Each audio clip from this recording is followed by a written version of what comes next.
What's up, crazy buddies? Welcome to my YouTube channel, Crazy Siam. So move out the way. I am a rider, provider. Bring the heat, yeah. I go with the fire. I'm a name keeps going worldwide. So my job is to satisfy. তো আজকে মূল কথা হচ্ছে এই বাইকটা কেনার কারণ কি। বাংলাদেশে তো রয়্যাল এনফিল্ড আছে, তাই না? আপনারা সবাই আমাকে বলছেন হচ্ছে এইটা না, এত টাকা দিয়ে এই বাইক না কিনে রয়্যাল এনফিল্ড যদি আমি কিনতাম। কিন্তু এই বাইক আর ওই বাইকের মধ্যে পার্থক্যটা কি, শুধু আমি এইটা বলবো। আসলে আমি ওই বাইক চালাই নাই, কিন্তু এই বাইকটা চালাইছি। আমি এই বাইকের সাথে যেতটুকু জানি অতটুকু পার্থক্য দেখাবো।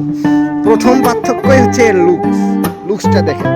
আপনি রয়্যাল এনফিল্ড সাইডে দেন, হ্যাঁ আমি জানি রয়্যাল এনফিল্ডের জনপ্রিয়তা অনেক বেশি, কিন্তু এর লুকসের কাছে রয়্যাল এনফিল্ড কিছুই না।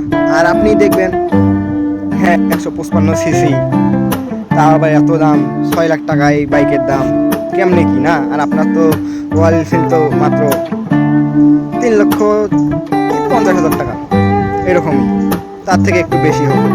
কিন্তু এত টাকা দিয়ে এই বাইক কেনার কোনো কারণ আছে কি? আপনারাই বলেন। হ্যাঁ, কারণ অবশ্যই আছে, আর সেটা আমি করছি। কারণ আমি যখন বাইক কিনছি, আমার বাইক কেনা কি 3 মাস হলো, রয়্যাল এনফিল্ডও আসার আপনার মনে করেন কি 4-5 মাস হয়েছে। কিন্তু এই বাইক নেওয়ার মূল কারণ আমি আপনাদেরকে ভালোভাবে বুঝাবো আজকে, তো সাথেই থাকেন। প্রথমেই দেখেন এর লুকসটা দেখেন, সাইড থেকে দেখেন, তারপর হচ্ছে পিছন থেকে দেখেন। আর কমিউটার সেগমেন্টের বাইক কখনোই স্পোর্টস বাইকের মজা দিবে না। আর এর যা রেডি পিক আপ, আপনার তো রয়্যাল এনফিল্ড ধারের কাছেও আসতে পারবে না। 350 সিসি হইতে পারে সেটা, কিন্তু ধারের কাছে আসবে না। হ্যাঁ 155 সিসি, এত দাম, মাইলেজটা দেখতে হবে। আপনার রয়্যাল এনফিল্ড কত মাইলেজ দেয় বলেন দেখি? জোর 30 দিবে, কিন্তু আমি আজ পর্যন্ত এই বাইকটা চালাইছি, আমার মাইলেজ আসছে হচ্ছে প্রায় 50+ আমি মাইলেজ মাঝে মাঝে পাই। যদি আমি ভিভিএম মোড ছাড়া চালাই, তাহলে আমি 50+ মাইলেজ পাই। তাহলে এইখানে ওটা পার্থক্য। আর এই টায়ারটা দেখেন কতটা স্মুথ, আর সাসপেনশন। আপনার রয়্যাল এনফিল্ডে তো কি এই সাসপেনশন আছে? এই সাসপেনশন নাই। তারপর আর কি বলার, আপনারা তো জানেনই, যারা বাইক লাভার তারা জানে, আর তারা ভালোভাবেই জানে যে রয়্যাল এনফিল্ডের সাথে কখনো এর তুলনা হয় না। এখন আপনারা হয়তো বলবেন যে হচ্ছে আমি লবণ কোম্পানির দালাল, তাই না? আসলে কোনো কারণে লবণ কোম্পানির দালাল হতেও হয়। কারণ আপনারা যেভাবে আমাকে বলছেন, আর যেভাবে এই বাইকটা নিয়ে আপনাদের যত সমস্যা, যে এত টাকা কেন দাম উঠছে। হ্যাঁ আমি বলি যে বাইক হিসেবে ওভার প্রাইস ঠিক আছে, একটু দামটা কমালে হয়তো ভালো হতো। কিন্তু পরবর্তীতে দেখি এই বাইক আমি কিনছি 5,95,000 টাকা দিয়ে, কিছুদিন পর দেখি এই বাইক 5,98,000 টাকা, 3,000 টাকা বাড়তি হয়ে গেছে। আসলে এটা একটা দুঃখজনক বিষয়। কিন্তু এই বাইক রাইড করে যে মজা, হ্যাঁ রয়্যাল এনফিল্ড হচ্ছে কাদের জন্য? রয়্যাল এনফিল্ড ছেলেদের জন্য না, যারা যে টানাটানি করবে তাদের জন্য না। ওটা হচ্ছে ভদ্রলোকের বাইক, যে আস্তে আস্তে যাবে, আস্তে সাউন্ডটা শুনবে, ও মানে পুরো একটা সেরকম একটা ফিল দেয়। কিন্তু এটা মনে করেন আপনি আস্তেও চালান, স্পিডও চালান, সব ক্ষেত্রে আপনার জন্য পারফেক্ট। রয়্যাল এনফিল্ডে একটু শক্তি বেশি, আর এটা রয়্যাল এনফিল্ড হচ্ছে শক্তির দিক দিয়ে, কিন্তু ওটা টর্কটা একটু বেশি, আর এটার টর্কটা একটু যা কম। কিন্তু এর পাওয়ার ডেলিভারিটা অনেকটা ভালো পাওয়ার ডেলিভারি করতে পারে। আপনার 155 সিসির বাইক হয়ে আজকে দেখেন 157, 58, 60 পর্যন্ত উঠতেছে এই বাইক। কিন্তু আপনার রয়্যাল এনফিল্ড 350 সিসির বাইক, ঠিক আছে, কিন্তু 350 কি উঠবে?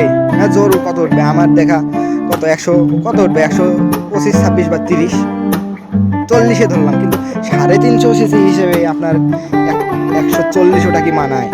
আর 155 সিসি একটা বাইক হয়ে যদি আপনার 160 উঠতে পারে, তাহলে 350 সিসির বাইক হয়ে উঠতে পারবে না কেন? এতটুকু আমাকে বুঝাবেন আপনারা কমেন্ট করে। আপনাদের যদি ভিডিওটা ভালো লাগে আমাকে কমেন্ট করে জানাবেন যে কেন আমি এই কথাগুলো বললাম। আমার কাছে হ্যাঁ অপশন ছিল, আমি ওইটাও নিতে পারতাম, কিন্তু এইটা আমার কাছে ভালো লাগছে।